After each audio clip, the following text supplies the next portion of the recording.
Le petit matin Sud Radio, 5h-7h, Benjamin Glaise. Sud Radio, 6h40, la vie en vrai. Le garde des Sceaux, Didier Migaud, enterre l'objectif des 15 000 places de prison supplémentaires d'ici 2027. C'était une promesse d'Emmanuel Macron. L'objectif ne sera pas atteint. Aujourd'hui, seulement 4 500 nouvelles places ont été livrées.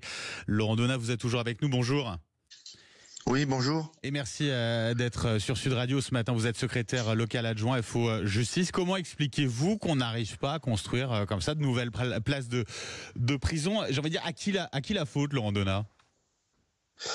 Alors, à qui la faute? D'abord, si vous le permettez, j'aimerais commencer par quelques chiffres concernant la détention. Ouais. Aujourd'hui, d'ici quelques jours, quelques semaines, on va dépasser les 80 000 détenus hébergés. Ça fait un taux d'occupation de 128%. On est le troisième plus mauvais élève disponible. Voilà, c'est ça. On est le troisième plus mauvais élève en Europe. Et donc, comme vous l'avez dit, le gouvernement a annoncé que les 15 000 places ne seraient pas atteintes pour 2027. Donc, des conditions de travail déplorables pour les personnels, mais aussi un échec de la politique de réinsertion des détenus. Alors, concernant la responsabilité, puisque c'était votre question, ouais. Elle est clairement celle du gouvernement, puisque c'est lui qui conduit et qui impacte la politique pénale. J'aurais deux exemples, si vous voulez, pour vous expliquer un petit peu. Le premier, c'est concernant les auteurs de violences intrafamiliales. Il y a quelques années de ça, la politique pénale avait été misée sur cet objectif de réduire ces infractions, et donc le pouvoir politique a ordonné au parquet de sensibiliser, d'augmenter les dossiers présentés devant les juridictions. Et donc du coup, on a vu arriver en détention ces auteurs, sauf que à l'époque, pas de place de prison en plus, pas de formation spécifique pour les personnels.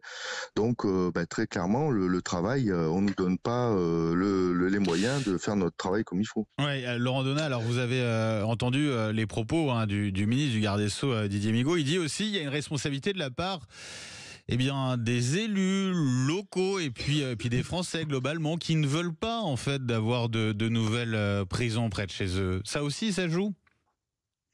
Oui, je pense que ça joue évidemment. Je pense que les prisons, tout le monde en veut, mais personne en veut une en face de chez soi. Bien évidemment, néanmoins, je pense que sur des choix forts comme on doit le faire actuellement, et au vu de la surpopulation actuelle, il faut vraiment que le gouvernement il prenne ses responsabilités et qu'il impose la construction de ces établissements pour pouvoir améliorer les conditions de travail des personnels et surtout remplir l'objectif de la politique de réinsertion des condamnés. C'est ce que propose le ministre. Il veut instaurer des procédures exceptionnelles pour un peu forcer la main, disons-le franchement, aux élus locaux. Ça va dans le bon sens. Il faut en passer par là. Laurent Donat? C'est-à-dire que les procédures exceptionnelles, oui, bien sûr. Je pense qu'à un moment donné, il va falloir que l'intérêt général prime sur les intérêts individuels. Et ça, c'est le rôle du gouvernement d'imposer ces choix-là. Sinon, on n'arrivera jamais à réduire la surpopulation carcérale. Dernière proposition de Didier Migaud, garde des Sceaux. Je voudrais vous faire réagir aussi là-dessus. Laurent Donat préconise de mettre à l'isolement les trafiquants de drogue condamnés. On dit qu'on manque de places de prison. Est-ce que c'est possible, c'est envisageable ça de le faire?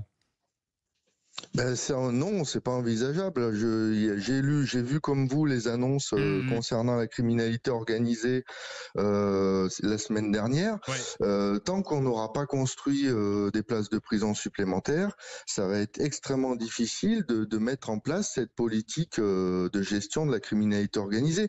Tout le monde est bien conscient qu'il faut lutter contre le trafic de drogue. C'est un petit peu comme l'exemple que je prenais tout à l'heure sur les violences intrafamiliales. Tout le monde est d'accord pour lutter contre ça, mais il faut donner les moyens à l'administration et notamment à l'administration pénitentiaire de pouvoir exercer son rôle, et donc il faut construire des places de prison et embaucher aussi des personnels, puisque dans les annonces qui ont été faites, on nous enlève 250 millions sur le budget de la justice et on réduit par 2 les effectifs prévus à l'embauche. Ouais, c'est assez stupéfiant quand on a tout ce discours-là aussi, mais qui reflète aussi la volonté des Français d'avoir des peines plus dures également. On verra en tout cas quelle est la suite sur ces annonces, ces mesures. Est-ce qu'elles seront soumises ou pas au vote dans les prochains jours? On verra cela. Merci beaucoup, Laurent Donat. Je rappelle, vous êtes secrétaire local adjoint à FO Justice. Merci d'avoir été avec nous ce matin sur Sud Radio et bonne journée à vous.